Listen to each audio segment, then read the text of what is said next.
The year is 2006, June 11th, 2006. And at the Hammerstein Ballroom in Manhattan, ECW had their second one night stand. And not this wasn't just their one night stand here. ECW was revived. It went on to be its own brand. We're going to talk about it. There was a lot of matches on this card. There were 7 matches to be exact. And we're going to talk about them all. We're going to give you our thoughts. Hey, this is the Big Pop Theory podcast, and we're back at reviewing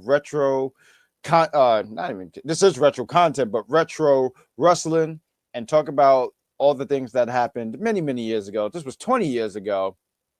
I'm not alone. You hear my voice. I identify as the Great Grand Slam Poobah, and I'm joined with my favorite Mark. Mark wins. How the heck are you, bud? Doing pretty good. I am very excited to review this one night stand. Oh my gosh. Very excited. This was honestly a really, really fun show, and I look forward to talking about the show with you. We're usually joined by the others. They couldn't be here, and we hope that they join us for the next review. We're hoping to get back on the retrospect of things here and continue to do, on YouTube, retrospect, predictions, and after shows. I want to thank you, gentlemen. I mean, they're not, Gene and Rich is not here, but thank you, gentlemen, for joining me for Clash in Italy. The prediction show is one of our best shows. We had a lot of views on that one, so we thank you guys for watching. And you joined us for the after show. I want to give a shout out to one Shay Sawyer for joining and helping me out for that show. And I'm happy to talk about this show with you. I know we're going to break down the card and the stuff that happened here. But I do want to give you the floor here first. Here, I already got the gist that you enjoyed this show, but just a quick summary about your thought about this show and how I don't know. So the thoughts on the show and like thoughts about, hey, this is the show we're going to be reviewing. So I actually kept forgetting that we were supposed to watch this show. I mean, we were supposed to watch and review this. So like, I literally, I want to say, just finished watching this. What was that? Yeah, just about 30 minutes ago, a little 30, 35 minutes ago, I just finished watching this. And my goodness, why did I put this off? Well, I guess I'm glad that I put it off because like I'm still have like the energy to like be hype and review it because oh my goodness. Like I said, I'm excited to review this. I'm excited. Very, very excited. I remember watching this 20 years ago, right? So I remember watching it live and I was excited about it. So the Rise and Fall of ECW, the DVD came out, and I forget when in time in life did I watch it, but I want to say I watched it before this pay-per-view. They were called pay-per-views at the time. And I remember I was like, man, I missed ECW. Like I was a WCW kid, eventually became a WWF kid. I probably could count on my hands how many times I've watched ECW, and I would still have fingers. And when I was watching the documentary, it made me go like, man, I missed a lot. And so in 2006, and we were talking about reviving it. And I remember I used to go on those wrestling news sites and you was hearing rumors and the possibility that this was going to be a thing after the success from One Night Stands from 2005. I don't know. Did you ever see 2005, the One Night Stand? I feel like I did, but I don't remember it. Like I'm almost certain I watched at least some. If I didn't watch the whole thing, I'm certain I've watched some of the matches, throughout time. But I don't think I've seen the whole thing. But if I did, I don't remember it. And maybe we could put that on the docket at some point. But I was very excited about the revival of ECW, and so excited that Mr. Cat, who wasn't even born yet, he was excited. I don't know if you guys could hear him, but he was very excited. He wasn't even around. He's looking forward to it. But in 2006, I was excited about it. I said, man, now is my chance to watch ECW. Not realizing that WWE was going to put their whole fingerprints on this brand because I was hyped, and it did take me some time to realize like, oh, this is not really ECW. And I remember in the documentary, right? It's one of my favorite wrestling documentaries, honestly. And I remember something Vince McMahon said in the documentary. So ECW was all about extreme. So every match was extreme. It was never no rules here. I mean, I was surprised no one even came out with a machete, but I think they said like that might be a bit much. So they said, chairs and barbed wires. That's cool. But the other stuff that might be a bit much, right? But something Vince McMahon said in the documentary, he said, you can't do that style all the time because you're gonna get hurt, which I agree. Oh But yeah. when you especially when we talk about that tag team match with Mick Foley and Edge with dude, I love that main event, but I was like, yo, that might be my match of the night there. So I look forward to talking about that with you. I see how excited you are. I'm looking forward to talking about that. That honestly might be our real highlight and everything when we get to that match. But I'll sum it up real quick that but when you so ECW is all about extreme, but when you take out the extreme, it's not ECW anymore.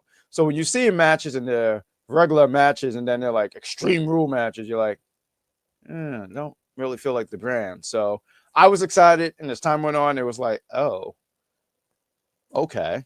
They really picked this brand up because there was a lot of hype behind it. They realized they could market it, and they sat here and said, well, there's a demand for it, and we're going to bring it back. So let's talk about these matches. But real quick, I do want to throw this out here too. It would have been great for everyone to be here, but still, I told you, I said, Mark Wins. I want to give a shout out to Mark Wins. He's the casual, right? But he has a great, healthy respect about the business.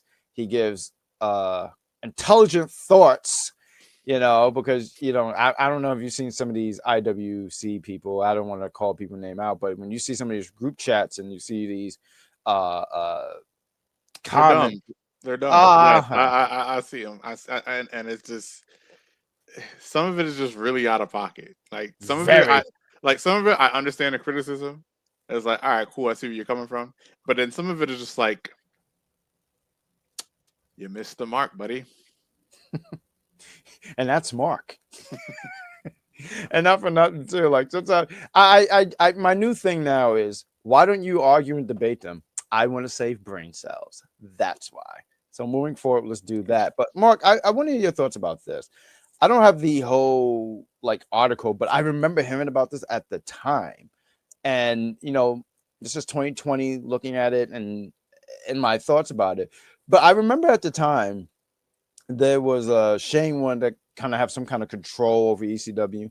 And one of the things that he wanted to do with ECW, with the revival of ECW, was instead of it being on a network, it be I want to make sure I got this. He wanted it to be an online show. And in 2006? 2006, yes. Which would have been pretty innovative at the time, don't you agree? It would have been innovative, but if I remember correctly, videos in 2006 have terrible bandwidth and terrible resolution. I'm not 100% sure it would have aged well. It would have been innovative, but that footage wouldn't have aged well. Okay. Because videos from that time were I don't want to say they were trash, but compared to today, they're the quality. The quality. The video quality is just not there. It's barely 30 frames per second, if that. Like I said, it's 144p, if that.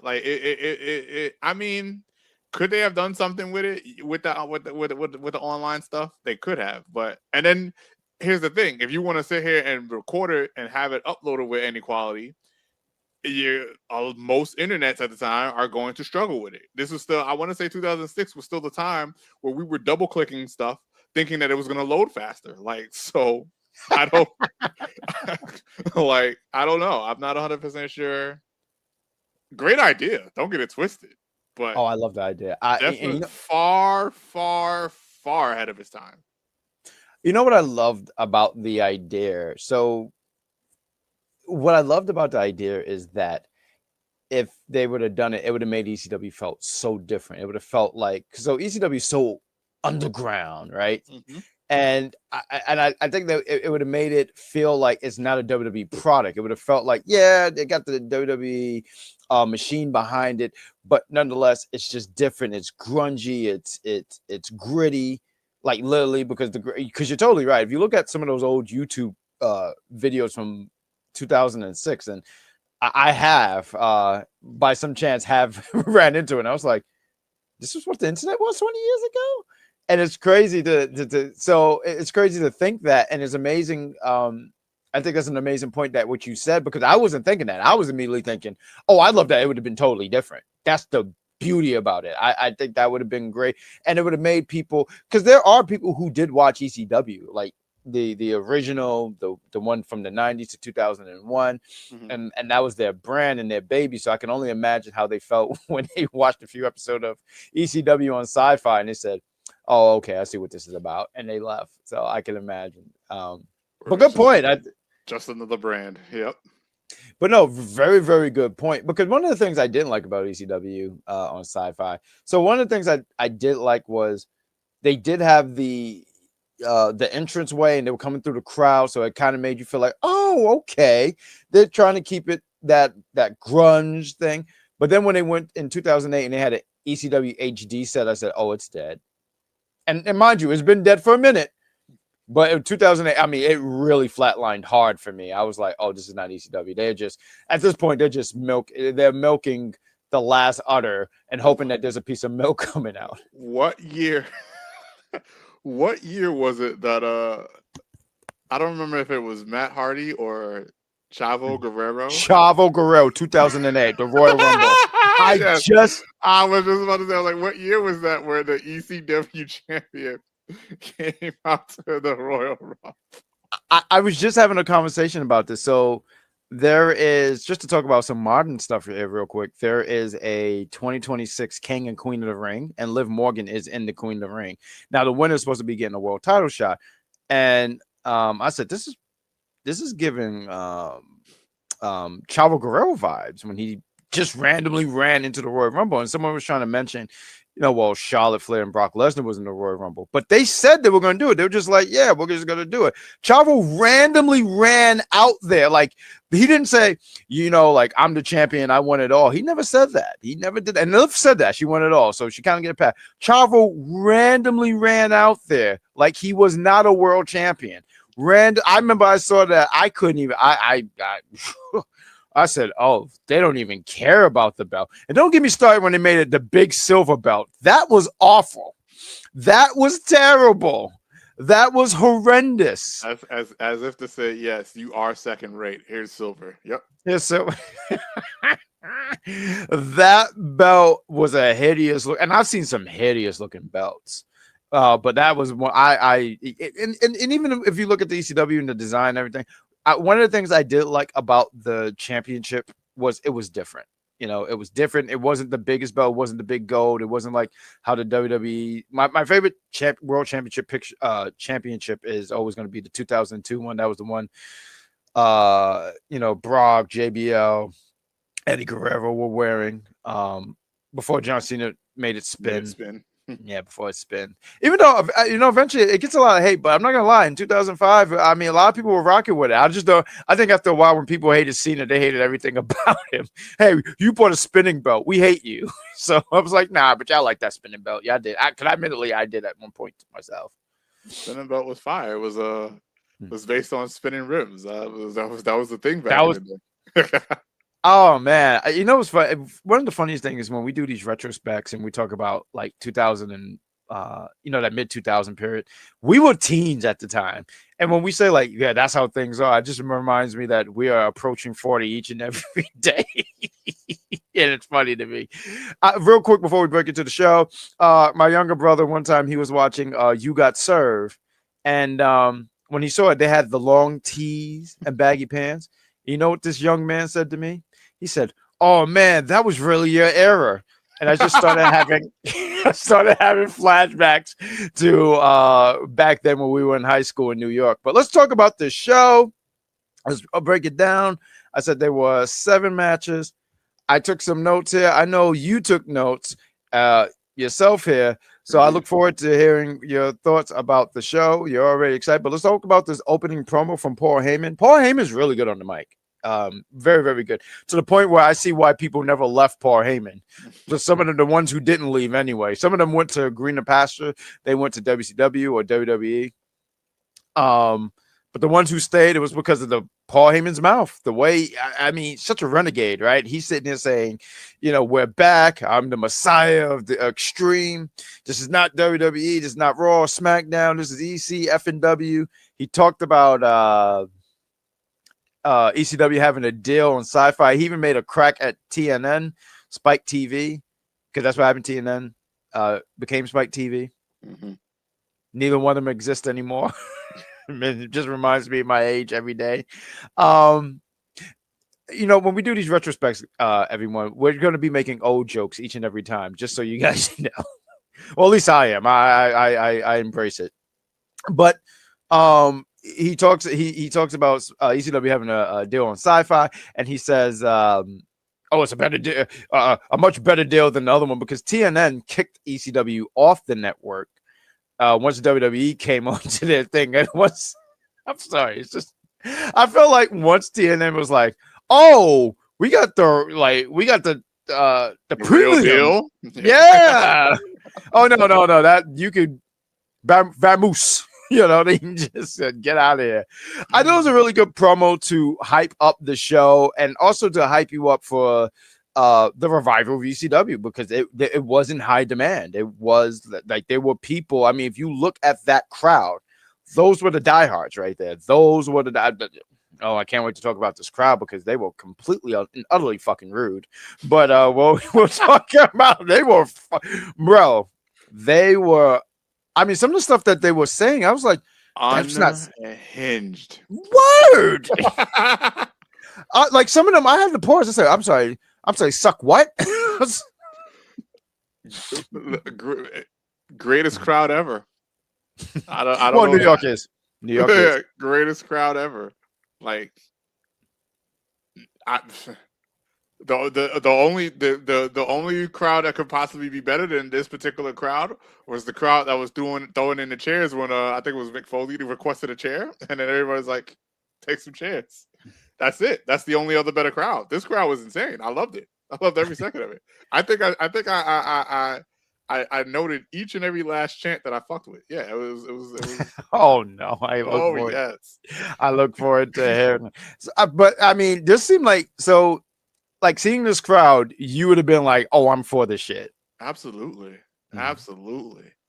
I heard the hype and I was like, "Oh, we really back in the day now. This we are here." And then they out here. They're out here. They're hyped for Paul Heyman. He's delivering his promo. He's out here selling the event, doing a great job selling the event, selling the ECW show, which apparently wasn't even that great. But whatever, that's probably not all the way his fault, if any of it is fault. And then Taz and King come out. And this is where the crowd really starts to show their ass immediately. Literally, too. Oh my goodness, because Taz comes out and everybody's hype. And King comes out. And all I hear is, are we allowed to say this? Is that we can say this? Right in the chat just to make sure. As long as it's right. not, All right. just to be sure, to be safe here. Yeah. Yeah, we want to be, because we can swear, but I want to make sure. I want to make sure we're not going too overboard here. I sent it in the chat. It's there. Yes, you can say it. Oh yeah, so they was like, "You suck dick, you suck dick," and I'm like, "Wait, hold on a second." Like you said, he sucks what? This is the crowd we doing here. Oh yes, excellent. I'm in. I'm sold. The crowd is going to be a great part of this show because I've never seen this one. Like I said, I've seen matches from the 2006 one, but 5, but I've never seen this one. So I'm like, oh, this is what the crowd's doing. Excellent. We are in for a show tonight. Because here's my thing. Because with a crowd like this, if the wrestlers don't perform, the crowd will, and you're still going to be entertained. So I love it. Love it. And honestly, I feel like the wrestlers who were getting those chants like that, they were like, they ate it up because it's heat. It's heat. And mind you, King he was a heel commentator, but I feel like at around this time he was kind of like he was still kind of saying things, but he wasn't as heelish as like the early years, like 2000, 2001. I felt like he was kind of teetering, if that makes sense. Mm-hmm. And for him to come out, and he comes out with the crowd, and Joey Styles, I got to go on Joey Styles. I mean, he slaps Joey Styles. Oh, he smacked the shit out of this man. I mean, he smacked him so hard, and when Joey Styles said, "My ears are ringing," I was like, "Oh, that's a shoot." I don't think he was acting. I felt like that was so real, man. But there was something, and you know what? He actually deserved that slap though, because I don't know if you heard it, but here's Joey Styles. He said, "Oh, the king. He has a little bit of a gut. The king is eating good." That's what he said, and then proceeded to say something about you can't always have it your way. So I said, "Oh, a Burger King joke? You earned that one, Joey Styles. You earned that one, buddy. Sorry, Joey. He definitely earned that one." But this match wasn't even really a match. Honestly, it was they had a little bit of a feud, both King and Taz, and it didn't go long. I didn't even I'm sorry. It did not go long at all. It was barely a match. It was an instant 35 Taz seconds. mission. Yeah, it was an instant Taz mission. Ref checks the arm. 1, 2, 3. Get him out of here. And then Taz enters the commentary booth. Yeah. Yeah. Well, I mean, at this point, Taz was not an active wrestler anymore. He was doing he was doing commentary, and he would get in the ring every now and then to beat someone up, but he never really got in the ring. So I mean, it was fine. I mean, that ECW crowd, they loved Taz. They ate up what Taz was doing. King got heat and he got out of it. And listen, King's rivalry with ECW go back to the 90s. I remember one time he randomly, and I saw this on the documentary, and I don't remember it actually word from word verbatim, but there's something where he just randomly showed up. Him, Sabu, and RVD are beating up ECW wrestlers. Mind you, RVD and Sabu are ECW wrestlers, but I guess they said fuck that. But they're beating up ECW wrestlers, and there's something King says. King says something over the lines of like, "Oh man, there's not enough toilet tissue for all this shit in his arena," or something like that. I was like, what? Yo, King was just good for just saying whatever. I forget what he says, but I remember it was something about not enough toilet tissue and there's a lot of shit here. And I think that is hilarious. But King goes down. But let's talk about this match here. They give him some time. This match goes 15 minutes, a single match. Kurt Angle and Randy Orton. Just real quick, some of my notes here. Well, real quick, just to sum it up, I'll sum it up super quick here. They show some clips for the WWE versus ECW extravaganza. I remember watching this. It was on a Wednesday, and I remember because I had a lot of time on my hand. I was a teen at the time, but I was like, "Oh, you have wrestling on Monday, you have wrestling on Wednesday." I want to say Impact was around on Thursdays. Or my point was there was a lot of wrestling, and I was eating that shit up because I just had all the time in the world. Wrestling come on every day, and I could barely sometimes catch. And I told you before, and I'll say it again. Now, WWE got me good because they put JC Jane on SmackDown. They got me. I'm not going to hold you. They got me. But by 10:35, Mark, what do I say? I'm out of here. Oh, I'm sorry. Let me do it again. Oh, no, you don't. Oh. and then that's right. Oh, no, you don't. Maybe we can make that a shirt. But they showed the clips of it, and it was they showed the Big Show going and turning to ECW. And I remember at that time, and I said, man, at this time I should have really peeped at this time, like, oh, WWE really got their fingerprints on this, because there were certain people I could see in ECW, like Kurt Angle and ECW, and this version of Kurt Angle we're going to talk about. I said, oh, that's ECW. Big Show was like, I don't know. I just didn't see it. I didn't see it. So let's talk about this match. They go 15 minutes, Kurt and Randy Orton. Now, I thought this was hilarious, and I've seen this clip a few times. Randy's walking to the ring. A kid hits Randy. Randy looks back, and this was Randy Orton in 2006, who was a different person at the time. But Randy coming out, he does his pose, and there's pyro. And Taz and Joey Styles are like, pyro? They're like, what? Is that fucking pot. I just thought that was hilarious. They were like totally and utterly stunned by the Flabbergasted, yeah. very much. They couldn't believe this. I thought it was a pretty solid match. Kurt Angle, and this is Kurt Angle before he went to TNA. He debuted in TNA later that year in 2006. This version of Kurt Angle, and it's a joke, right? We all talk about peak Angle, and he was at his finest and everything, but it kind of started here. I see that. You see it, right? I saw it. I was like, oh, that's one of my notes. It's like, wait a minute. Mm-hmm. Is this the beginning of peak Angle? Like, because those TNA mannerisms, I saw it start here. I was like, oh, wait a minute. Yeah.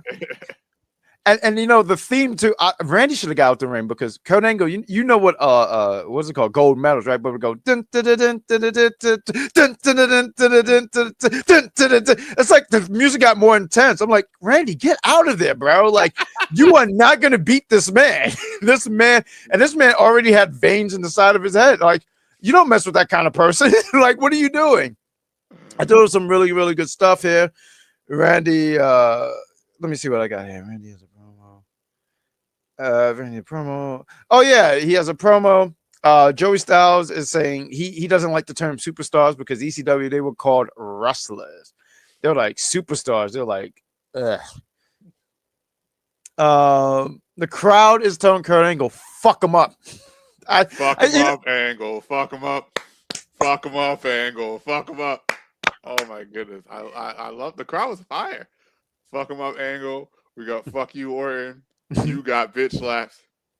I don't remember exactly what triggered it, but it was like bullshit. Like I think Randy was on offense. Was he on offense? Probably. I know there was one point Randy got out the ring or something, and he didn't immediately come back in, and they were calling him pussy. It was like, oh my goodness, what is going on? And then this was the funniest part, right? So boom, Angle's getting into offense, and the crowd's hype, eating it up, fuck him up, Angle, fuck him up, everything and all of that, right? The moment Orton gets a choke on this is bullshit. No, not even that. They don't even give him that. They don't even give him the decency of that chant. He gets a chokehold on Angle. Boring. And I'm like, yo, this crowd's bias is what I need right now. This is lovely. I'm in it to win it. We are in for an absolutely fantastic show. Oh my goodness. The crowd, man. Because like this match was good. It was a nice little. No, I don't know if Randy Orton and Angle have had better matches, but I don't know if they've had worse matches. But this was a solid match. It's one of those matches where it's like, I wish they went a little bit into the whatchamacallit, but at the same time, Orton's still young. Orton's still figuring out his stuff or whatever. And, Angle's about to turn into, the beast that we know him as. So it's cool, but it was a solid match. Easy 7.58 out of 10. Like, spoiler alert, I enjoyed all of these matches. Oh, I can't. I look forward to hearing the rest of your rankings on this match. I got rankings indeed. Yes. No, this was a great match. I thought it was it maybe great is a little too strong, but it was a solid match. I do totally agree. I thought that these guys, put in the work. Randy, Randy was young. I feel like Randy was because Randy's smooth. Regardless of what that crowd was telling you, Randy's smooth when he's in the ring. Randy was out there. I mean, he knew how to get the crowd upset. Or maybe it didn't. I say that, but I don't even think it took much for this crowd. If he was a WWE superstar, I don't think it took much, to be quite frank with you. But I do like the calls. I mean, I know we don't always go with everything the announcers say, but when they were calling him pussy, I forget it was between Taz and Joey Styles, but one of them was like, "Huh, they must be talking about a breed of cats." I said, "What?" I think that was Joey Styles. I remember that. Yeah. And then I think it was Joey Styles because then Taz said, or maybe it's Randy they're talking about. This crowd was so wild. You know what it is? I'm looking at it from 2026 eyes, right? Like it's been a while since I watched this show. So in 2026, I'm acclimated to this. I'm like, oh, okay. I don't know. It's just to me, it's the norm. So, things change, times change, and I'm hearing this crowd, and I'm like, and even that I have the subtitles on, and like it literally picks up the subtitles where it was like crowd pussy. It's like what? I said, what is going on in the world, man? They had to make sure that even the deaf knows what's going on. Yeah. Can you imagine? And they're looking, they're like, who are they talking about? I'm pretty sure it didn't take them long though to realize that they are talking about one Randy Orton. But it was a solid match. I thought these guys and the rivalry would continue on for the next, I want to say the next month. They would have a rematch where Randy would pick back his win. But really solid match, and I thought that these guys and like mentioned earlier, this was the beginning. And once again, watching this back, it made, if you can't get a lot of the ECW originals, and you want to get some of the younger guys too to come up to ECW, I thought Kurt Angle was and I'm not saying he was a younger guy, but if I'm picking someone from WWE at this, and I'm saying this version of Kurt Angle, he should have been ECW champion. I would have eventually found a way to put that championship on him, because Kurt Angle was just a beast. Just a beast. Like, to the point when I was watching the match, and we'll move on, I said, he does know this is a work, right? Because I felt like he really wanted to snap. I felt like he forgot the whole plot, but great stuff here. Let's talk about this tag match here. We had FBI, Lil Guido, and Tony Mamaluke with Big Guido. Then went against Super Crazy and Tajiri. Joey Styles wanted us to know that in ECW, they're not going to put Super Crazy in a lawnmower. I don't know if you remember the Mexicools, Juventud Guerrera, Psychosis, and Super Crazy, and they did come out in lawnmowers. WWE Creative at the time thought that was groundbreaking. Instead, yeah, groundbreaking indeed, groundbreaking racism. But go, yeah, that was a terrible idea. It was a very awful idea. I'm going to give you the floor here first, because I mean, this match, it was fine. I mean, I think I felt like it was the cool down match, but what did you think about this match? I enjoyed it. This is another 8 out of 10 match. I was surprised at Super Crazy and Tajiri's chemistry. I was like, because I'm like, all right, cool, whatever. They know each other, blah, blah, blah, whatever. Nah, they were kind of sort of moving like a tag team in this match. And I was like, okay, this is cool. And then the FBI was doing their FBI stuff. This was a cool, and it had nice little back and forth stuff going on. It didn't feel like, it didn't have the usual tag team match structure that we're so used to seeing, where like you have this, they go back and forth for a little bit in the beginning, the faces, they get their little advantage, and then the heels have the advantage, and they hold the advantage for 10, 15, 20, 30 minutes, and then finally the faces come back, and then at some point we figure out how we want to end the match. No, there was a decent amount of back and forth, to the point where what happened? Yeah, so FBI, they're like holding Super Crazy, and then we do the thing where like we distract the ref, and after we distract the ref, the other guy comes in and kicks Super Crazy. I think he was a drop kick, hit Super Crazy in a drop kick while he's in some type of camel clutch type hold. Tajiri's like, no, listen, forget all of that, and he kicks both of them, and I was like, this is a match. Why don't you guys do this more often? Like, you see your partner getting beat up unfairly, deliver justice. I loved it. It just like I said, I thought the chemistry between everybody went hard in this match. It was great. I enjoyed it. 8 out of 10. Wow, big praise. Yeah, because like I said, it didn't have that regular predictable pace of a match, of a tag team match. It really went. It had all types of different ups and downs, valleys, and the ebbs and flows. It was great. I did enjoy it. It was a sad thing that Big Show comes out at the end for no reason, just destroys everybody. But listen, the match was already done. I already enjoyed it, and yeah. I think, and one of the vibes I got out of this watching it back, right, was that they wanted to let you know like Big Show is going to be different in ECW compared to WWE, because they were like, I remember Joey Styles kept saying, that's ECW's Big Show. And I was like, okay. It was the many years of Big Show. Like, Big Show's an interesting is interesting, right? Because you hear people and like they talk about his booking, right? I think if Big Show was really booked as a giant, this man would never lose. So they always try to find a balance with him. I think Indeed. that's okay. You see that, okay? Because even then, I felt like talking about Big Show, right? Like he wasn't one of my top tens or anything like that, but I have a healthy respect for his career on what he did. He did what he was told, right? But I feel like in a lot of ways, sometimes, I'm sorry, sometimes I've thrown in words, but I feel like they have done ways to protect him. I think about Survivor Series 2001. Everyone hit their finisher on him. I think it would have been ridiculous if someone just hit a finisher and they just pinned him, Or one time, it was a handicap match, which does make this Big Show kind of look bad because it was him and Flair against Austin, and Austin beat them both.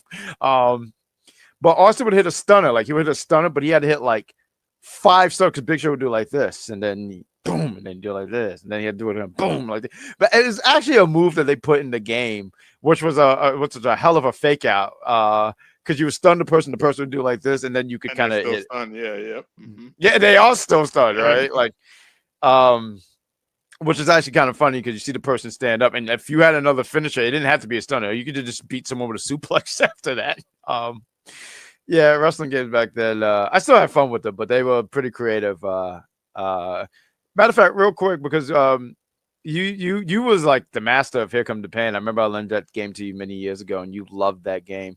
And I remember a clip I showed you because someone was mentioning. I didn't realize it, but someone was like, "It's always the weakest ranked person," and they would. I don't know if it was the pay-per-view or if it was after Mania. Do you remember? The pay-per-view after Mania, whatever it was, and I don't know when did Here Comes the Pain come out? 2004, 2003. So whatever the pay-per-view was after WrestleMania in 2003, they have the weakest ranked person, whether it's a creator wrestler or just someone on the roster, come out of nowhere and absolutely make your life miserable after winning that whatchamacallit. Yes, yeah. Yo, I remember because I think we both suffered the same fate from G14 Classified. It was absolutely a mess. And you know what? With the sky blue plants and the gold chain, I'll never forget it because it bothered me because I'm like, all right, I got the championship finally. I'm about to go on a run.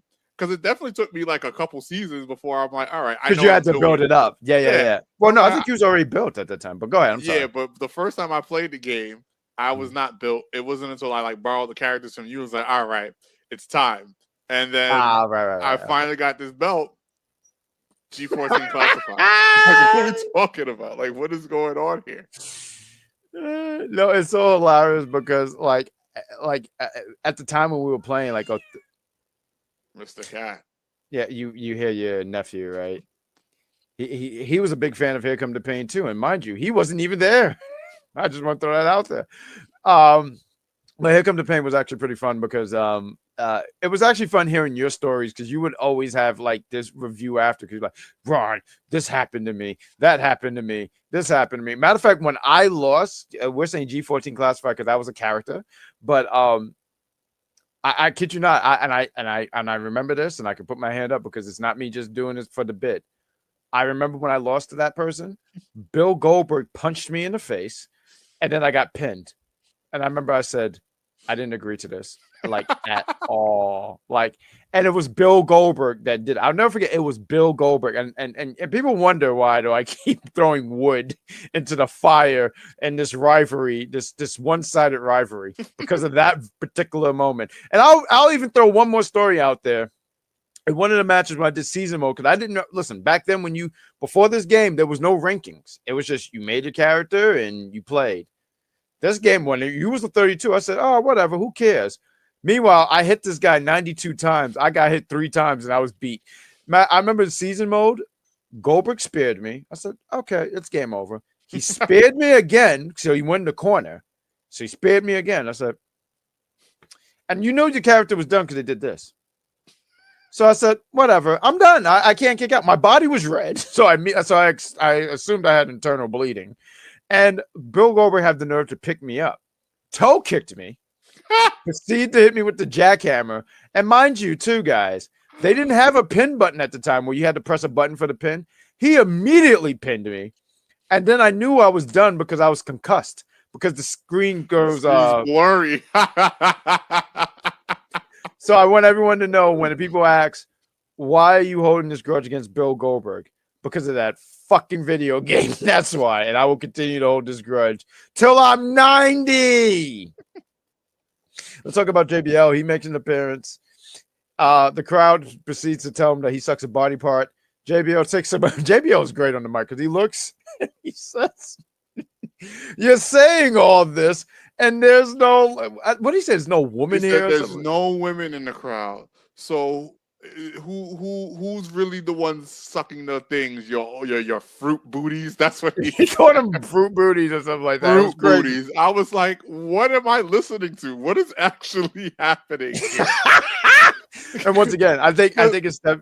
Oh, please, I'm so sorry. Go ahead. Yeah, because at first I was going to skip it. I was like, all right, whatever, just going to skip it. But I was like, you know what? It's JBL. It's 2006. Let's hear what this mouthpiece has to say. Man, am I glad I didn't skip this because this was hilarious. He was running his mouth, talking shit. The crowd gives zero fucks. They're just like, hey, you suck dick. Like, it was wonderful. And then that clapback was just hilarious because the clapback was. It's interesting. I feel like the clapback was as vulgar as it could possibly get without being too vulgar. JBL, absolute genius. Man. You know what? JBL was just so prepared. He was prepared. I almost feel like a lot of the WWE guys when they came in here, and he was there last year. Matter of fact, I have 2005 playing because I just wanted to finish watching the main event before we went on and recorded. But they were there last year. I almost felt like they were prepped, like, hey, this crowd is going to be very, very, very against you guys, and they had to be prepared. Because I feel I have it on mute in the background, but I feel like they said that to Kurt, and Kurt said, "Your mother taught me how." I was like, "Oh Lord," it was just. So I guess they were. I feel like the wrestlers were just they were prepared, and they were like, you know what, let's have some fun with this. Let's do this because that's what wrestling is. It's interactive, and they were prepared. But JBL, he does a great job. He says, I fell out when he said he beat not that he beat up Blue Mini. That was ridiculous about that stuff. But I fell out when he was talking about Kurt Angle, Big Show, RVD, and Taz. Y'all traitors. He called them traitors. He was like, y'all left a great company to go to some bingo hall or whatever. I forget what he was saying, but JBL was really, really going off. And then he says, I'm the new voice of SmackDown. I'm leaving. This show sucks. It was brief. He made his appearance. It was brief, and he let it be known that he did not like ECW, to which Taz said, then why'd you come here, you idiot? just to make it a thing. Let's talk about this. The World Heavyweight Championship was on the line. We had Sabu going against the greatest fraud ever, Rey Mysterio.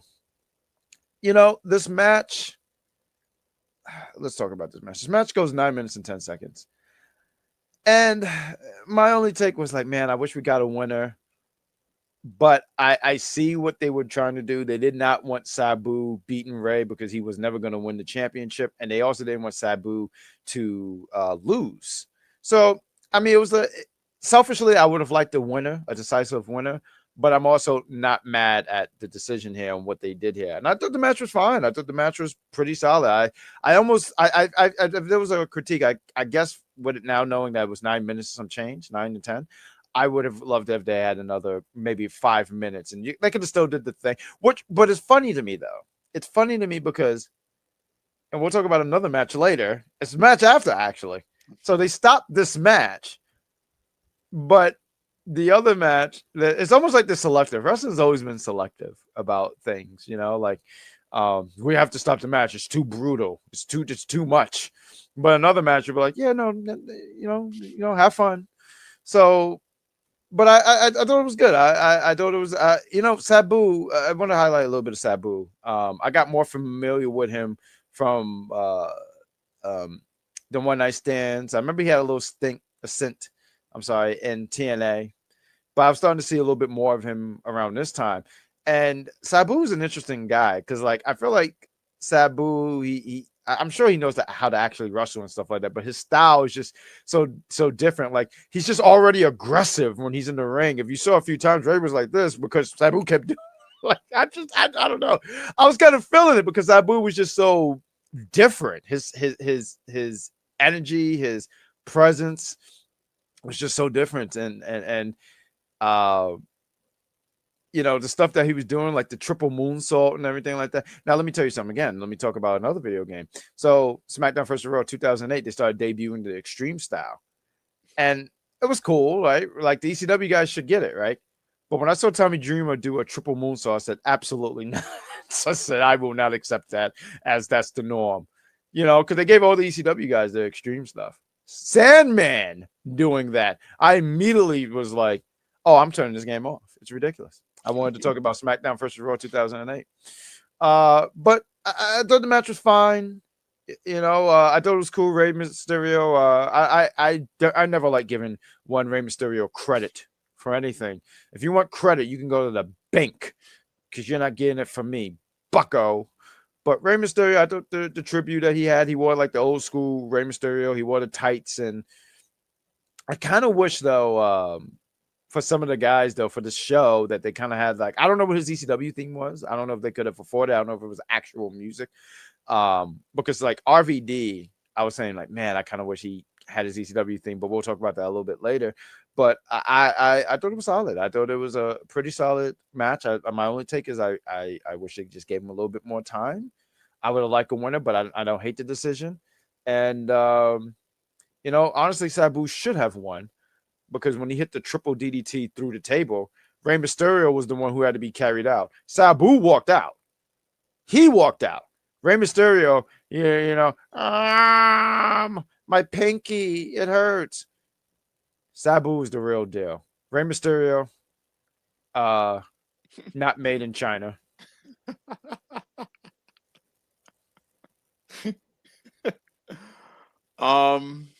This match.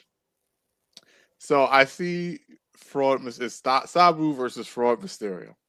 And I'm like, all right, whatever. My expectations are here. When I say that my expectations were greatly exceeded, this match was high flying, chair throwing, chair clashes, tables getting thrown. We're getting put through tables. We jumping off of chairs. Oh my goodness. I enjoyed this match. Like, I don't know if you're going to like this rating. 9.9 out of 10. The only issue I have with this rating, not bad. The only issue I have with this match is how it ended. And I understand how it ended. I understand why it ended. I get it. You're protecting both people. You don't want to put the title on Sabu, but you at the same time you don't want Ray to lose the match. And I get it. And I have to say, I don't know if the way that table broke was planned, but the way that table broke at the end definitely helped sell that, oh snap, somebody might be hurt, because they did not go through the middle of the table. This was crazy because I saw this and I was like, oh, what's happening here? And then when the guy came out and stopped the match, I thought it was real for a second, and I'm still not 100% sure that it's not real. Like, I'm still not 100% sure if it's real or not, right? Because like, normally when people go through the table, like when Ray Goomba stopped Sabu through the table earlier, what happens? They break through the middle of the table. It breaks like this. It's a, it's somewhat. It's a clean break. Yeah, it's a clean break. It's not always even, but it's usually through the middle. When Sabu has this table set up outside the ring, and he comes up off the chair, off the rope, and DDTs him through the table, it's like it's just this little bit off the side that's broke. So it looked like they fucked themselves up. And I'm like, oh, how do we continue this match? They're hurt. And then sure enough, we don't continue the match. We got some fake doctor coming. Well, you know what? I don't know if he's fake, right? Maybe he was a real doctor that pretended to be a fake doctor, and whatever. I don't want to sit here and if the man was really a doctor, I don't want to take away his title. right. Yes. But For this sure. fake doctor, and I'm using that term with all due respect if he is a doctor, We'll say a comes work in. doctor. Yeah, this work doctor comes in, stops the match, and I'm like, oh. And then, once again, we got the bullshit chance because people want an ending to this. Like, I don't blame them. We want an ending to this. Once again, another match where the crowd was hyped, where we're shitting on Ray, we're hyped for Sabu, but Ray's going in. So every time Ray does some hot shit, even the crowd is like, EC dub, EC dub, EC dub. But yes, Ray was not fraudulent tonight. Ray was, well, at least until the end, Ray was in rare form. I enjoyed this Ray match. If you had to sit there and say, I think I know, oh, Mark, what's your favorite Rey Mysterio match? This one. One. Like, to be fair, I don't have very many Rey matches I can sit there and point to like, oh, but this one was good, this was good. Don't ask me all that. I don't care. This match right here was fire to me. 9.9 out of 10. The only issue it's a good ranking. Like, the only issue was that I don't like how it stopped, but I understand why and how it stopped. And fair enough. I said, the way that table broke, I don't know if that was planned or if that was an accident, but that definitely helped sell the stop. I do want to ask you here, when it happened, did you say, look, through his own table? I didn't even think that. I was not even. I was locked in. I didn't even think.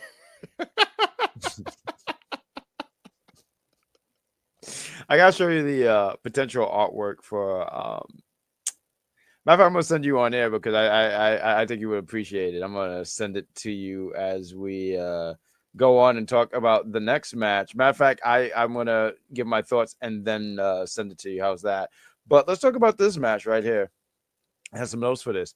Mick Foley and Edge with Lita going against Tommy Dreamer and Terry Funk. Bula McGutticuddy. I'm sorry, I feel like I butchered her whole entire name. But Tommy Dreamer's wife, I know she has a name. I didn't want to butcher her name. Comes out with her. Now, real quick though, before we talk about this match, right? I want to talk about. I want to put the spotlight on Mick Foley because Mick Foley, I feel like he gets his flowers for his mic work, but I almost feel like he doesn't get enough because I thought he was fucking tremendous here. They said, you sold out, and he looks around. He said, you're right, I sold out. I sold out Madison Square Gardens. And I know they hated that because there was no coming back from that. Mick Foley clapped you, boy. He clapped you, boy. He got you good. He sat there. He said, he called, no, then the promo, I'm sorry, I want to talk about in the promo too. Paul Heyman calls Foley a prostitute. I said, Jesus Christ, these words. But he admits to selling out and says he sold out Madison Square Gardens. He said he's sorry. He used to love ECW. And he talked about, I love this so much. He said, we need to be praising a revolutionary, someone who's like the leader of ECW, Stephanie McMahon. And he says, long live the Alliance. And you know that ECW crowd hated that so much because it was like, that's not my ECW. They hated that. Mick Foley got them right back because he knew.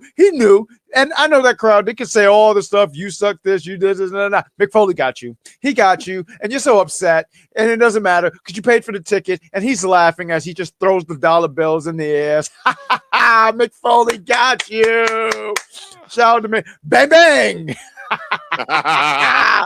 Mick Foley got that crowd. And you can say, well, the crowd said this, the crowd says that. Who cares? He, like you said, like I just said, sold out Madison Square Gardens. You chew bubblegum and you're winded. We're not the same. We're not the same. Mick Foley clocked them good. Edge and Lita comes out, and I mentioned Tommy Dreamer and Terry Funk. Now, another highlight I want to put in here is Terry effing Funk. Oh my God, this man is 61 years old. And I know that because Joey Styles kept mentioning that. And the punishment that this man took in the match, I'm not even going to look at my notes right here. This is just pure memory.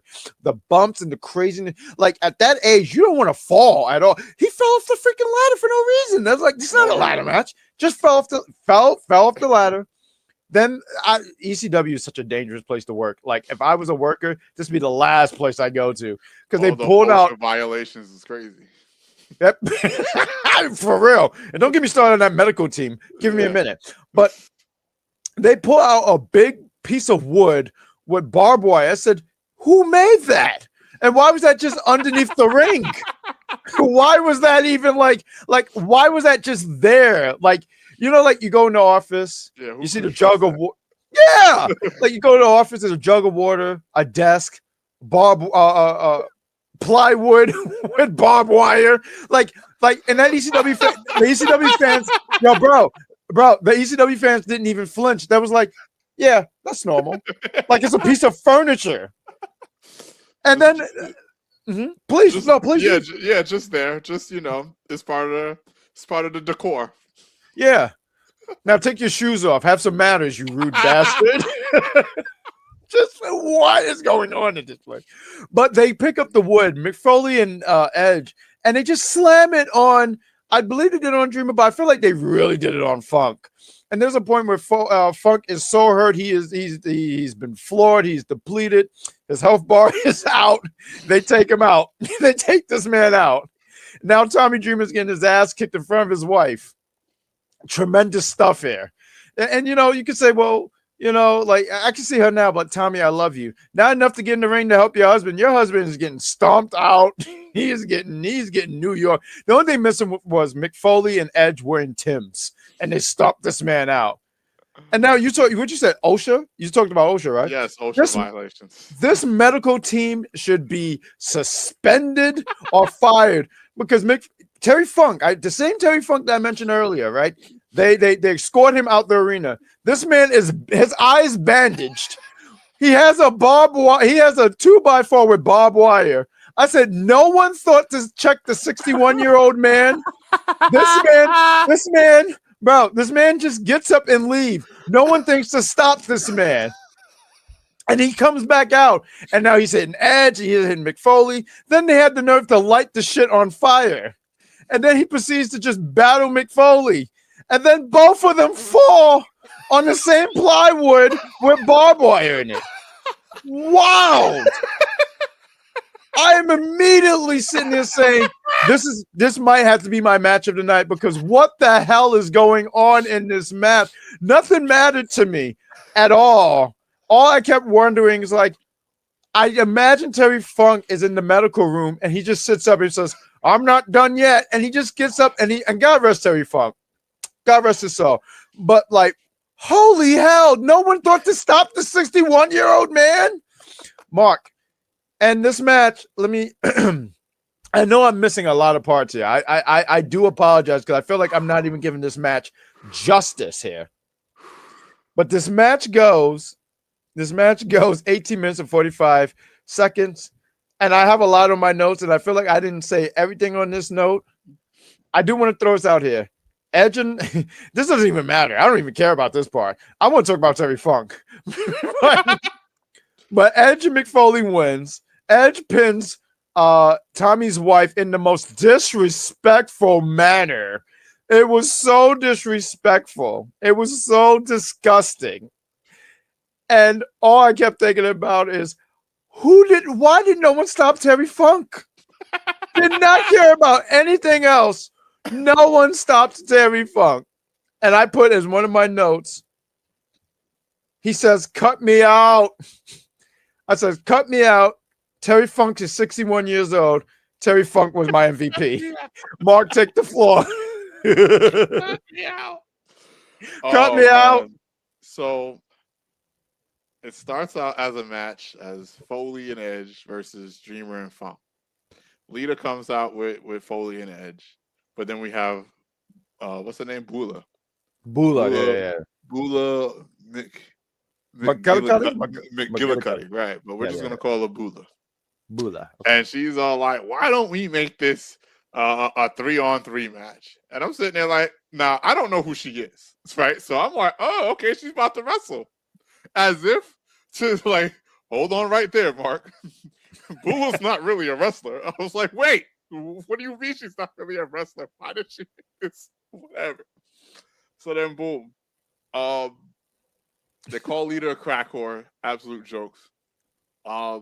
Dreamer's theme comes on. Unfortunately, we don't have one Jean Baptiste. For the lyrics? For the lyrics. So I don't know. Maybe I'll say it later. But whatever. Match starts. We got the fuck you chance, right? Mhm. Boom. Now we have barbed wire. Barbed wire plank comes out, and it's going crazy. It's like the barbed wire plank. So like, boom, we got Terry Funk falling off a ladder because why the hell not, right? We got the barbed wire plank, and we are slamming people with this barbed wire plank. It's going crazy. The crowd is like, "I want fire. We want fire." And I'm like, you know what? I agree with with him. We want fire. The crowd. Yep. Yeah, I agree with the crowd. We want fire. Something happens. The crowd shit. The crowd. Something crazy happens. Crowd shit. EC dub. So then, as if we don't have enough barbed wire, right? Freaking Terry? No. McFoley comes out. Was it McFoley or Edge? I want to say no. Oh yeah, with the barbed wire bat, right? Yeah, he just bat. No. We didn't get to the bat yet. We're not at the bat. We're just talking about our raw. Oh yeah. No, it was McFoley. Barbed wire. That was Foley. Yeah. And here's the crowd. You sick fuck. Because they sat there and he punches and scrapes Terry's face with whatchamacallit. He is down an eye. We got to get him out of here. It's only Dreamer in the match. Dreamer is getting his ass whooped. The Sandman chants are coming out. We want Sandman. And I'm sitting there thinking to myself, wait, it's Sandman really about to come out here and save the day? So at this point, I'm so emotionally invested. This entire thing is real to me. The what is it called? Suspension of disbelief is in full effect. I am just invested. I am invested. Yes, because how does Dreamer survive this? I don't think he does. Maybe the Sandman comes out. I don't know. At this point, it's a barbed wire match because yes, I think it was McFoley that comes out with a barbed wire bat, and it's like, why is there a barbed wire bat? We dropped the bat. Oh, we hit Dreamer with the bat a couple of times, like he's not already defeated, and then we stick it in between. Stop it! Depleted. Yeah. Floored. Right. He is floored. Right. So then we stick it in between his crotch. Lita leg drops the bat. Damn near hurts herself. Right. Yeah. Dreamer's so hurt that the barbed wire bat is stuck in his crotch as he's like writhing in pain. And then good. And then McFoley has this great idea. Let's give Bula Mr. Sacco. So boom, we hit Bula with Mr. Sacco.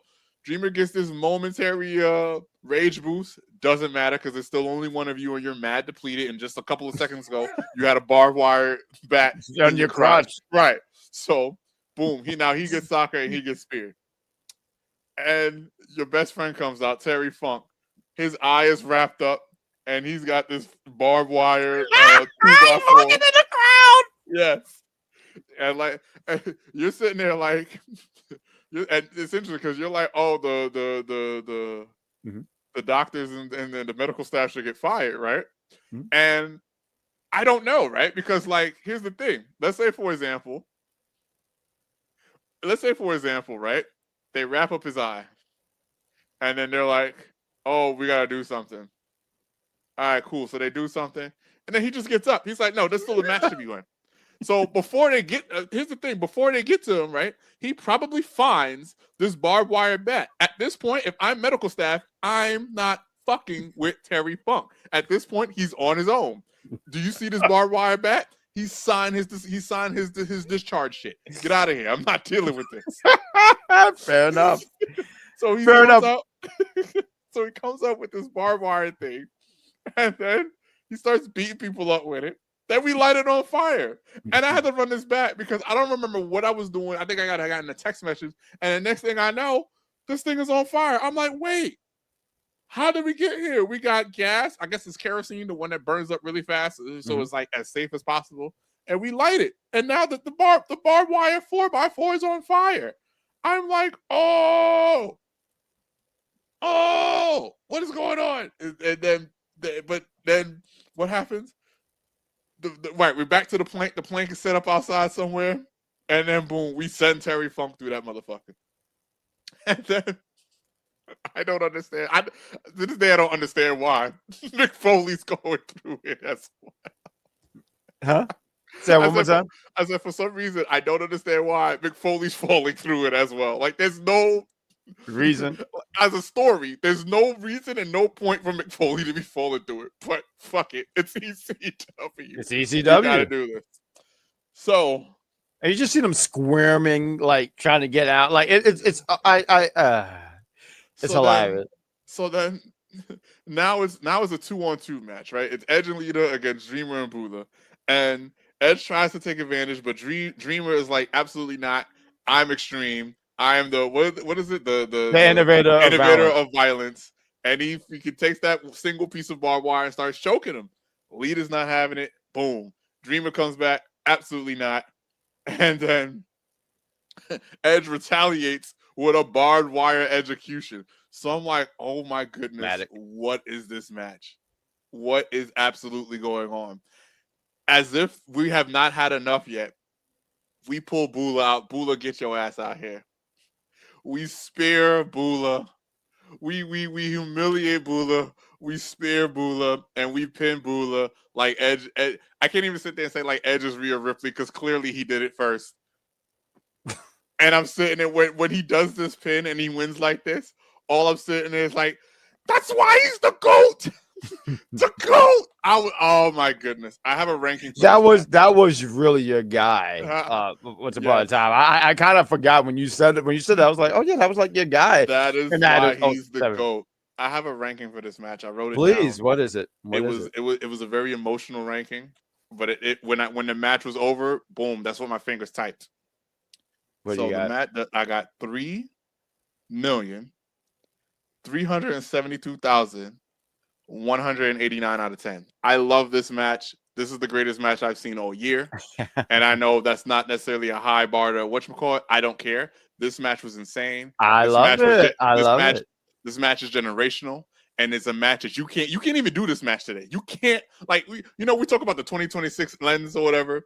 You cannot make this match today. It can't be done. You can't book it. And when you say that, meaning what? You mean the violence, or what are we talking? I'm talking about everything: the violence, the man on woman, the man on woman violence, the taking the way Edge took advantage of Bula, and Lita was just watching it like, do that. Like, you can't book this match in 2026. I want to say there's companies that do that, but I can't speak so intelligently about it. That's fair. But I hear what you're saying. But in the WWE, you cannot. Oh yeah, WWE. No, they're not doing. Oh my goodness, like this match, man. This was a violent kind of match, and it was a match that they kind of had to have, especially when you're going to an event called ECW. I mean, straight up ECW.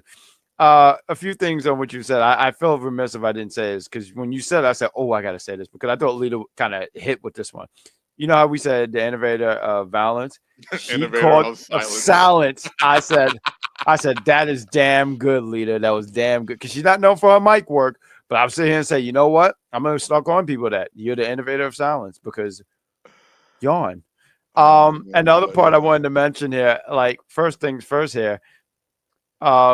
I loved your breakdown of this when we were talking about Terry Funk, because we gotta give it to Terry Funk. But I loved your breakdown of, like, I love the idea of, like, there's just this piece of wood with barbed wire on it in the hallway, like it's in the hallway, right? Because we're in the Hammerstein Ballroom, and it's just there, like you said, part of the decor, just everyday stuff. Now take your shoes off, you jerk. Have some fucking class. Right, that's what I'm saying. How dare you get your shoes on the blood? Like, what's wrong with you? Like, get on the blood. Yeah. Oh no, this match was so good. Match of the night. Yeah, when it was done, I was like, I don't. You try to turn it off. I was like, I'm done. I don't know what's left. I don't know what's left, because what are we talking about? Like, I get it. There's a Cena and RVD. Did they do this? I don't know if they did this. I feel like, man, this was my match of the night. I love this match. I could watch this match again and again and again. I love that, because once again, like you're the casual, and I know sometimes you might run into something and you might check something out every now and then or whatever. But I do love that, like when we do these retrospects and stuff like that, because I know there's a lot of stuff that you might have saw or it might have been some time, whatever, right? Years or whatever, and then you run into that one match, and it's one of those things that makes me say, and not to say this was the match that made me fall in love with wrestling. I mean, you've known me for a long time, and you've known I've been a wrestling fan for a long, long time. But it's certain matches that you see that make you go like, "This is why I love wrestling." Now, I would hate to be covered in barbed wire, because why did ECW have a whole hell of barbed wire? I mean, it's ridiculous. After a certain point, I was like, clearly this is not even an Extreme Rules match anymore. This is a barbed wire match because they did everything and all of it with it, and it has so much of it. Like, what? Why? I appreciate that you said this was a barbed wire match, because really I call this a massacre at this point. I didn't know what to call this. I said it's not even a match anymore. There's one more thing I want to mention. Oh, please. Terry Funk, God rest his soul, he was convulsing. Yes. This was one shot where like his hand was just, and the crazy thing about this was when they came to this shot, he was already in that barbed wire for about a minute or two. And he was in there for a minute, yeah. Yes. I was like, yo, this match. It was a good match. No, it's a good match. And maybe we'll add this sort of repertoire of things, because sometimes we go back and forth with, like, we have like lines that we know what we're going to carry for the rest of our lives, and we could sit here and just be like, Foley, my eye, or I mean, there was so much, and I wish Gene was there, because he used to have a really good impression on Terry about that. So I always thought that was pretty funny. You know what? Honestly, after this match, I mean, they had the nerve to put Balls Mahoney against Tanaka. I can't pronounce the whole name. And I literally wrote, it's fine. Like, it didn't do, I had no follow-up for it. I was like, because I really took a lot of notes for that last match. And this match, and for me, I felt like it was to get some of those ECW originals. Balls was, and God rest his soul, he's no longer with us, but he was an ECW original. I know Tanaka was an original as well, but Tanaka didn't sign. So I felt like it was for that crowd that really knew these talents from ECW, but it didn't do anything for me. I know he was doing the steel chairs thing and stuff like that. Talking about Balls, he would hit people with the chair and everything like that. But honestly, this match, and it wasn't even like a terrible match. Like, let me see if I got the time here. This match went 5 minutes and 3 seconds. And like I said, I just felt like it was for that crowd. Like, it didn't do anything for me. I was seated, but I wasn't moved. Let's say you, Mark. What did you think about this? It was too short. I enjoyed the match. I wish they had Eugene's time. Apparently, Mr. Cat agrees. See, so like, he was there. Oh, so his soul transcends time like yours does. He's my son. Okay, got you. Yeah.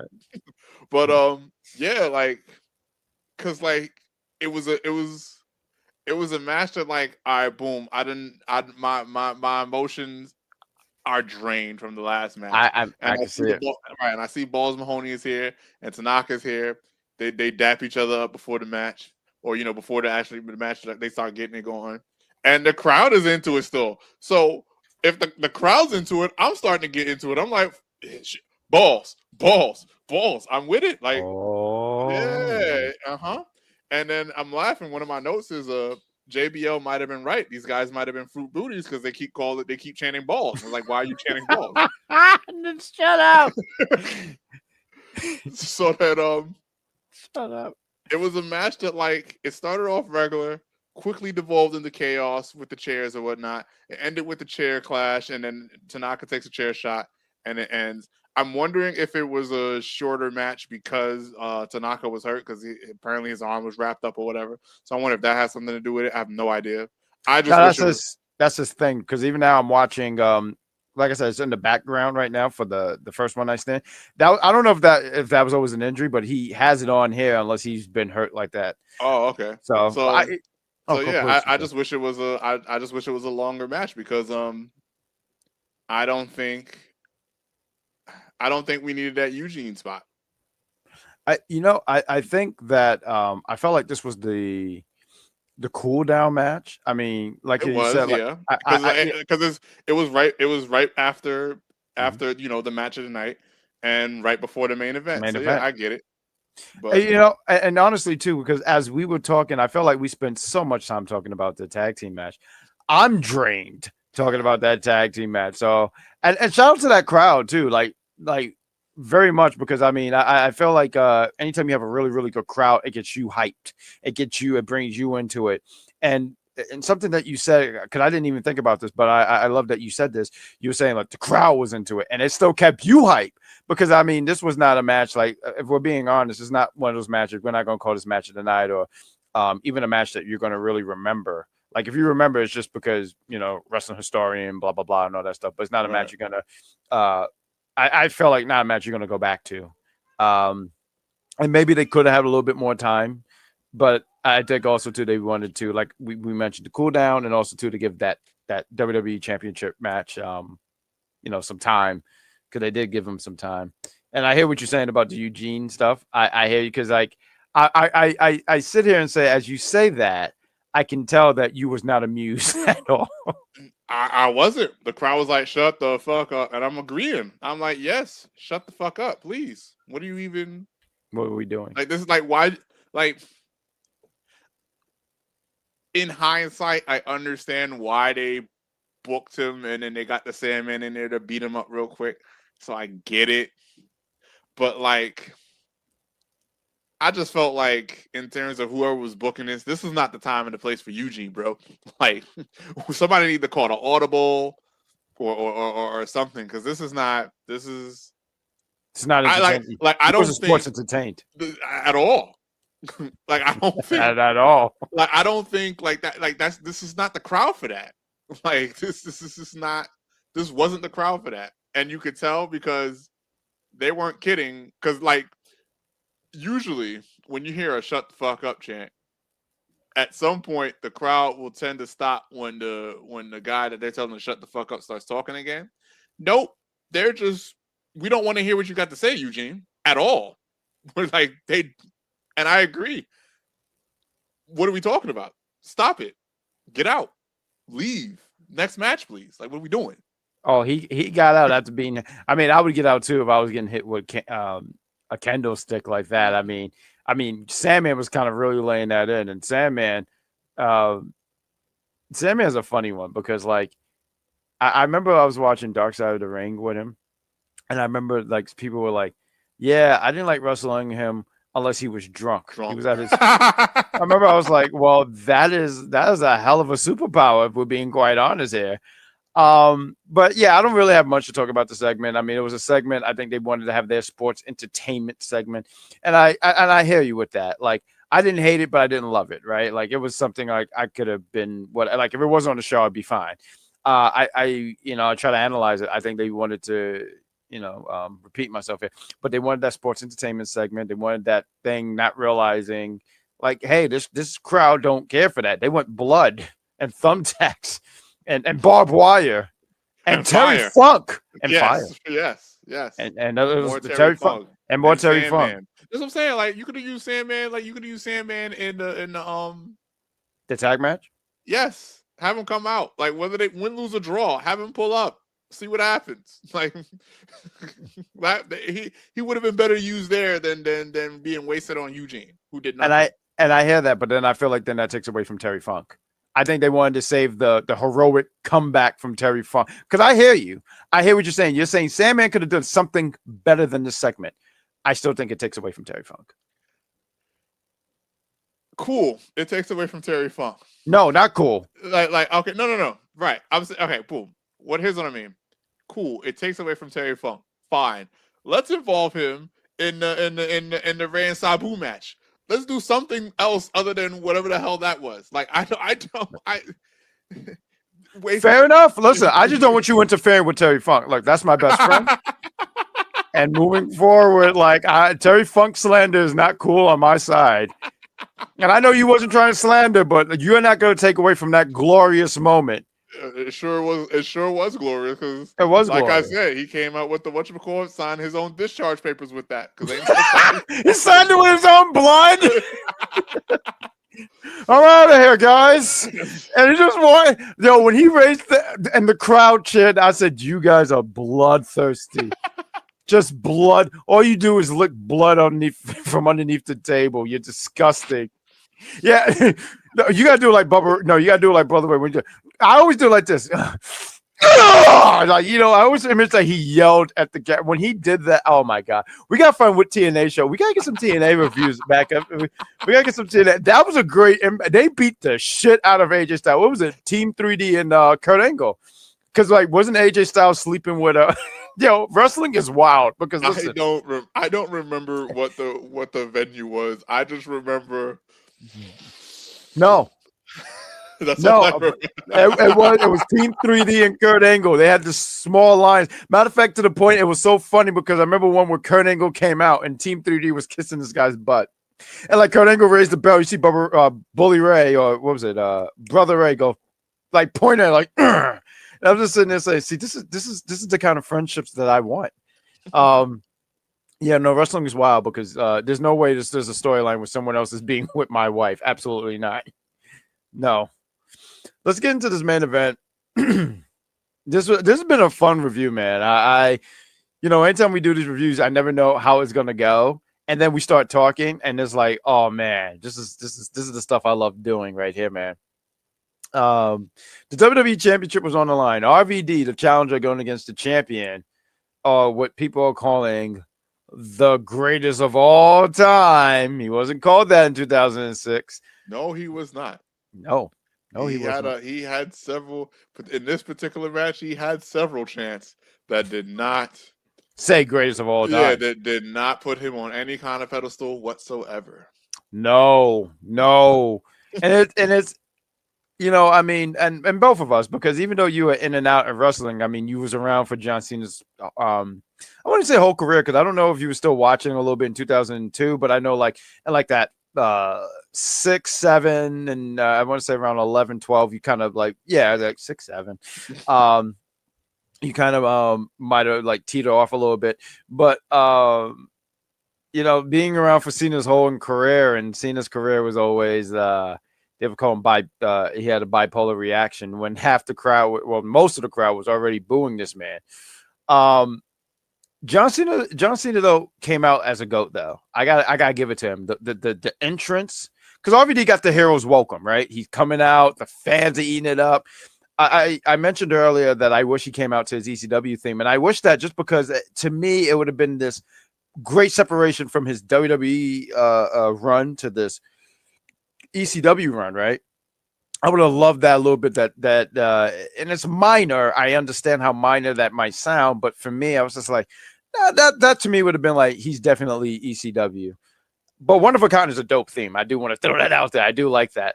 And also to his theme, I don't know if they could have got the rights to it because I believe it's an actual song.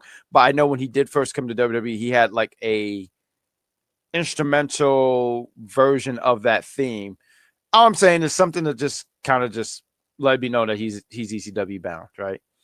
But John Cena comes out. Let's talk about John Cena. He comes out, the entrance. It was my entrance for one of the 2K games. I forget which one it is. But he comes out. He's looking at the crowd. That crowd don't even want to have anything to do. Cena breathing is just too much for this crowd. Cena comes out. But Cena raising the belt like this with the hat down and the crowd booing him. And he's just, listen, it's the gladiator going into the lion's den. And he's just, he's not backing down. Look, one of the things I've said throughout the years, or maybe more, I'll say the last 2 years, maybe even last year, I said, man, we were kind of hard on Cena. And I'll speak for myself. I was. I mean, you know why? Because he kept beating all my fucking favorites. And I got to a point where I felt like this was personal. But Cena, I mean, he came in, he's like, it is what it is. You're going to boo me, but, I'm the champ. And the champ always keeps their head held up high. Him throwing the shirt and them throwing it back. I mean, these fans were rabid, though. I saw one guy go like, and it's like, just so rabid. Mr. Cat almost fell. But he's so rabid, just throwing the shirt back. And I don't know if Cena was just having fun with it. I don't know if he just thought that there was probably one C Nation member there. But I said, bro, they don't want the shirt. They don't want it. Just put the put the shirt, put it on the ground. So I forget how many times he did it. I think it was like by the fourth time he just said, all right, we get the match. And this crowd let Juno know we love RVD, the whole fucking show. They are for RVD, and rightfully so, because RVD he's a great one. He's a great one. He's dope. His style, I think, is just something that I think even all these years later, I feel like is very influential. I mean, there's a NXT wrestler superstar. Her name is Kalani Jordan. You could tell that she took some inspiration from him, from the split-legged moonsault. She could do splits. I mean, you could kind of see it.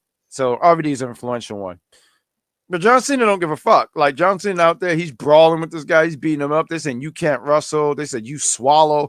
I was like, oh, shit. Like, I was like, why are they this crowd? I said, this is such a New York crowd. They might be saying that we're recording this on a Thursday.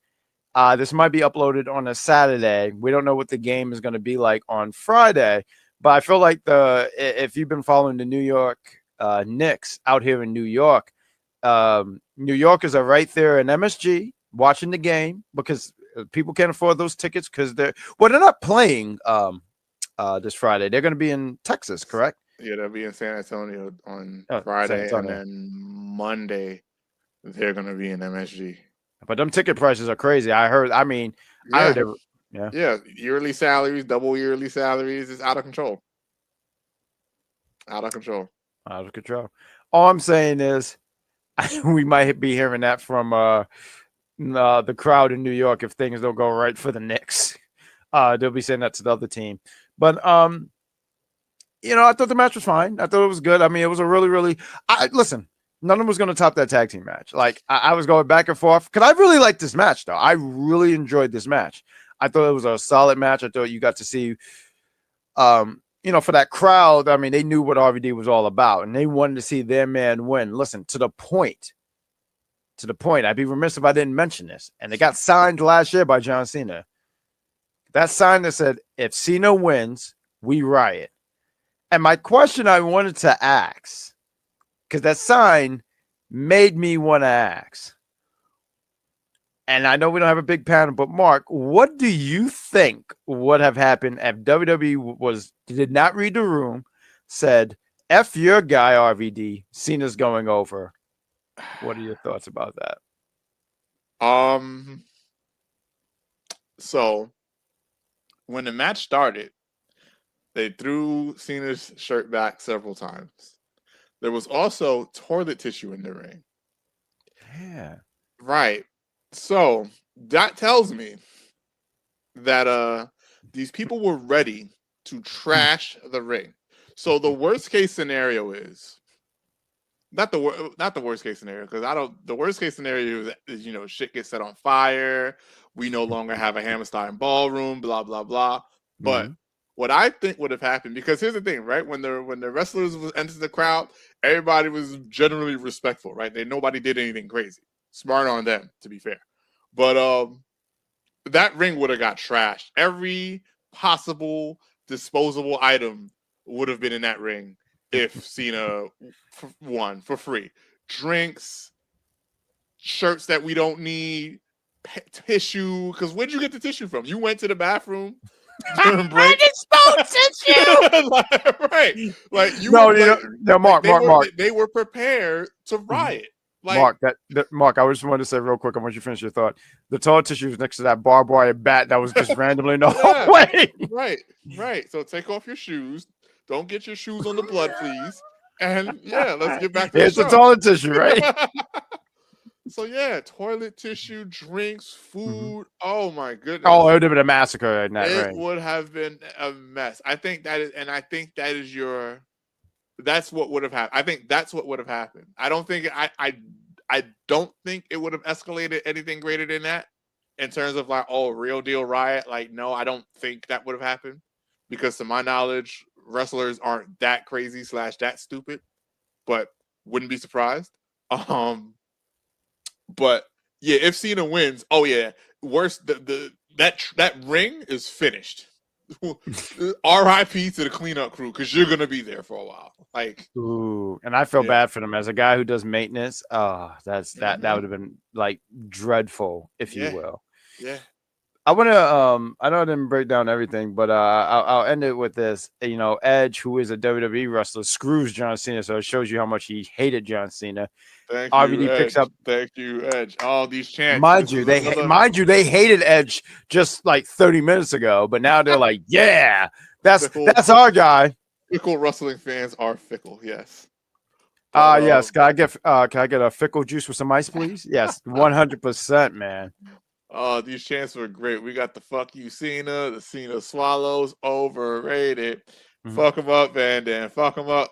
You can't wrestle. Yes, you can't wrestle. What I haven't heard in a minute, and when I heard it, I had to pause the video because I was laughing so hard. Same old shit. Same old shit. Same old shit. Yeah, they did. Yeah.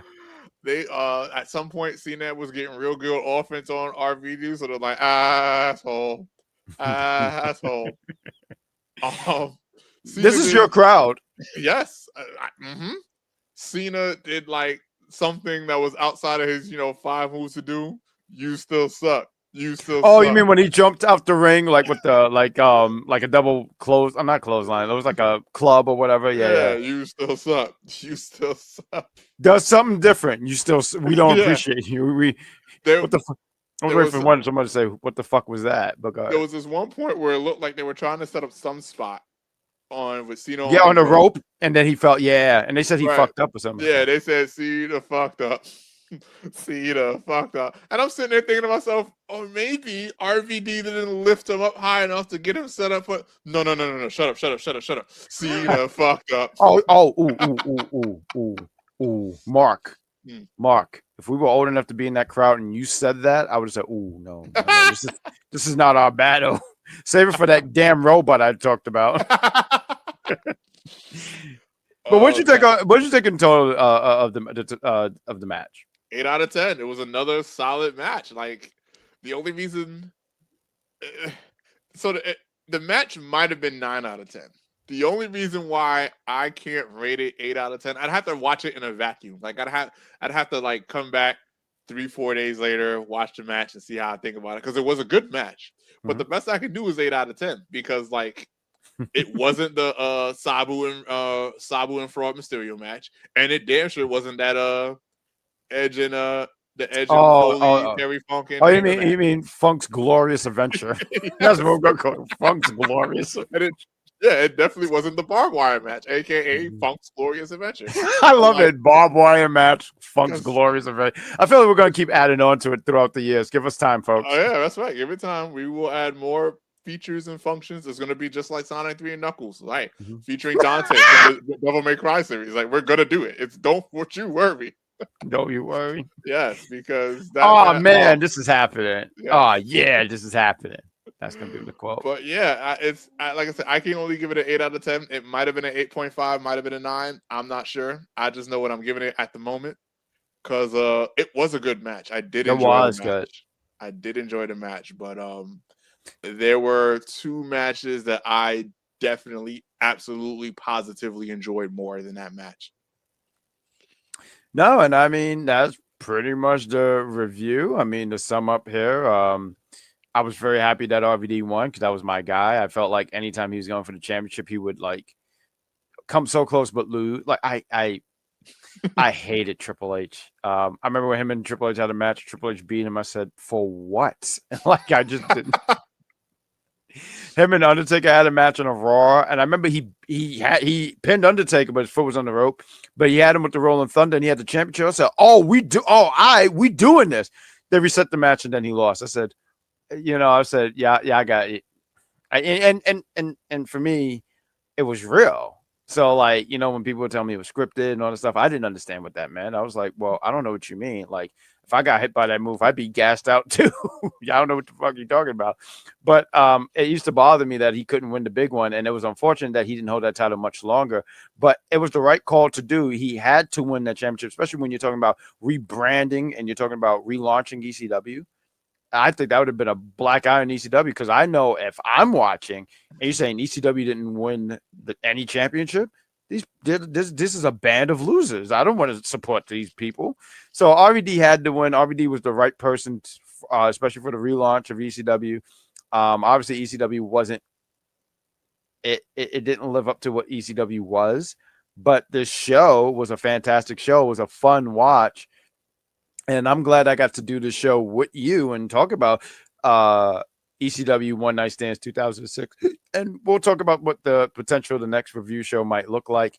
I'm hoping to do more content throughout the summer. I mean, listen, my guy right here, Mark Wins, the weather's getting warm. And I know, like, every time if I get him on a Thursday, I'm a lucky individual, because I know my man be outside. He be doing things. He likes to, listen, you do content, you do a little content creating, you do streaming, and that's great. But my boy over here likes to touch grass. And you should do that too. You should go outside, touch grass, and drink water.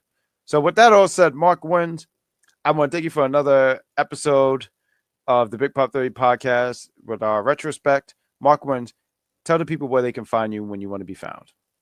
Oh, you can find me on my YouTube at Legend Number M. I've been streaming a bit lately. I've been doing? I've been playing Overwatch.